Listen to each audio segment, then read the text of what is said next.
Welcome back to another episode of Long Island TV. I'm Kristen Jarnigan, and it's Women's History Month, so today we're celebrating the women of Long Island who have made such an incredible impact, and there are so many, from the suffrage movement to aviation to science, and some who've even been instrumental in saving our world-class attractions. So today, Lily and I are going to tell you a couple of their stories. Let's go check it out.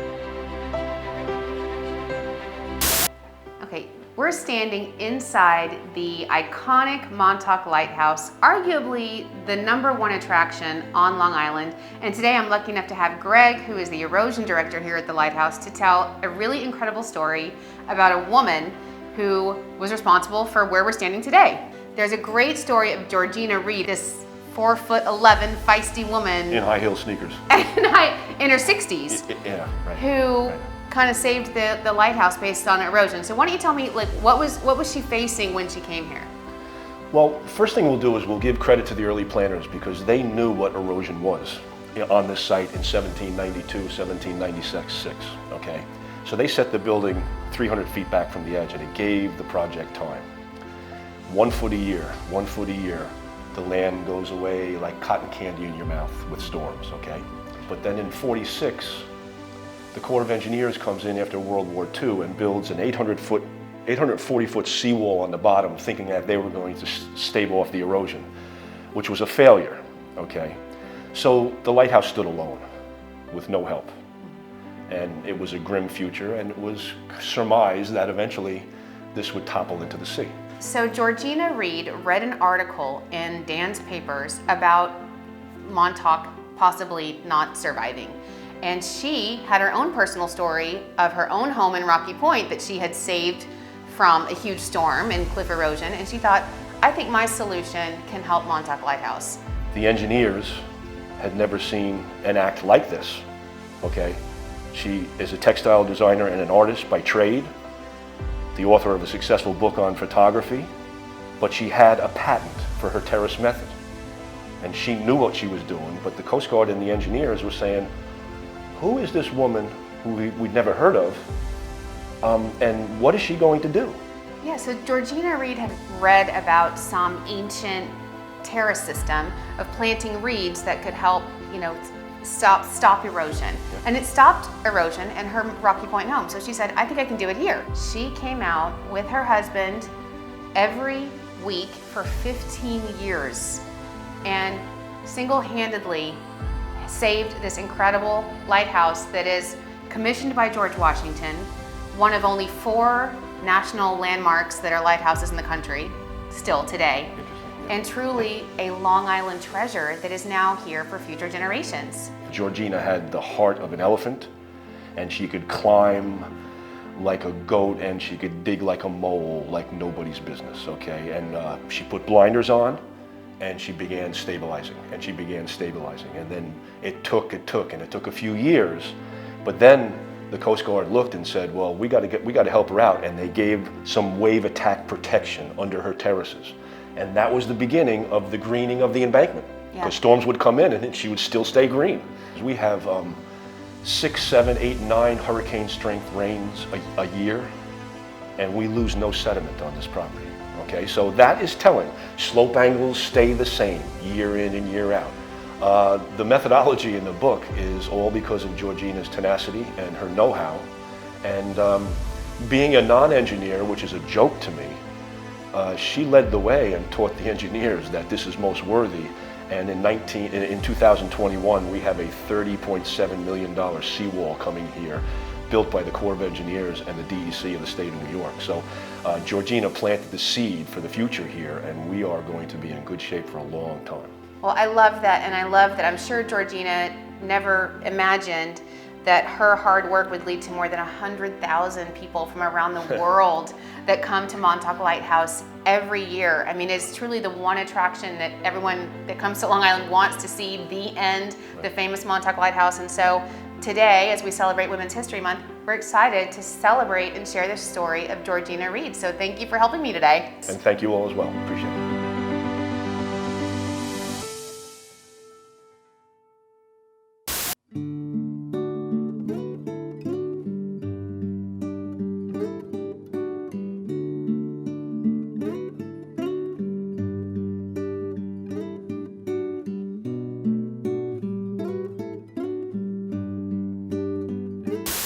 Okay, we're here at our next stop at the Southhampton Inn, in Southampton, of course, with my good friend Dede Moan, who owns so many companies.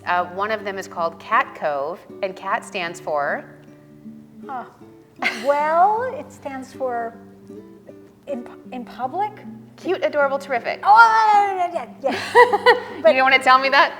But You for want me to- years, for 40 years, people always thought it's because I love cats, which I do. Right, you love cats, and that's what I always thought until you told me cute, adorable, terrific. So I'm like, I wore my cat blazer for you today. And I wore mine. I know. And I didn't know you were going to. I know, and it looks so perfect. But you know, Dede, we're talking about Women's History Month and women who have made an impact on Long Island.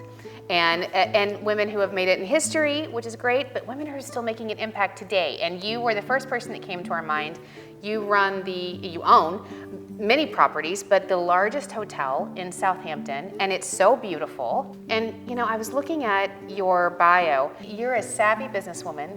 You're a wife. You're a mother. You're a community advocate. Tell us about how you got here and what drives you. Well, I do drive myself in reverse order. And I grew up in New York City, and my parents bought a tiny little fisherman's cottage in 1951 out here. They fell in love with the area, which isn't very hard to do. And so every summer, every vacation, every opportunity I had, I lived in Hampton Bays and Southampton. In 1997, I had just received the acceptance letter for my youngest child to get into kindergarten at the ripe old age of 4. And an opportunity came up at the Southhampton Inn. A local realtor needed me to put together some numbers, asked if I would do him a favor. So we were out here, I ran the numbers, I looked at it, and I thought, oh, wouldn't this be a dream to be able to have the children here with me when I was working all summer. And then in the winter, of course, I forgot that I needed to leave the children in New York so that I could be here working all winter. But that started a whole different, one of my 9 lives. And it's been an incredible situation, an incredible opportunity to become part of such a wonderful village and a culture and a history, and to try to make it better. You're not just a businesswoman in the community and a property owner. You are really ingrained into giving back to the arts, to history. Tell us some of the boards that you serve on. I'm on the board of the Southhampton History Museum. I'm on the board of Piano Fest in the Hamptons, and I'm on the board of the Southampton Business Revitalization Committee, otherwise known as BRC. And so all of those experiences and people probably really helped you, and maybe that's why you were one of the ones that pivoted so well during this crisis.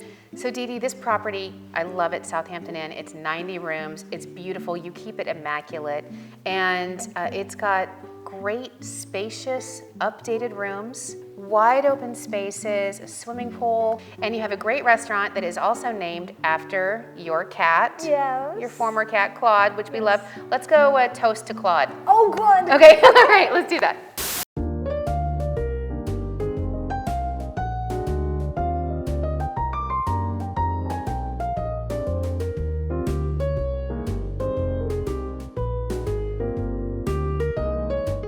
So Dede, this has been such a wonderful time. Your restaurant, Claude's, is beautiful. And would you mind if I made a toast? Please. Okay, so let's toast to Claude. To Claude. And to Women's History Month. And to you as a female leader. And to you Oh, you're it's a love fest. It's a love. And we're matching. Yes, and to Long Island. Absolutely. Cheers. Cheers to all of the above. And if you want to toast to Long Island, make sure you don't miss an episode of Long Island TV by subscribing to Long Island TV and hashtag Discover Long Island so we can follow your adventures. To aviation, to science, and to some, nope, okay, try again. And to some, so we're celebrating the women, okay, one more time. I'm Kristen Jarnigan, and it's Women's History Month. Did I say? That's right? Okay, one more time. It was scheduled to be blown up, right? Well, Am I making this up? Yeah, I'm like, right? You're looking at me like, nope. This is called the sun. Okay. Okay, ready? Okay. Okay. Are you ready? I know.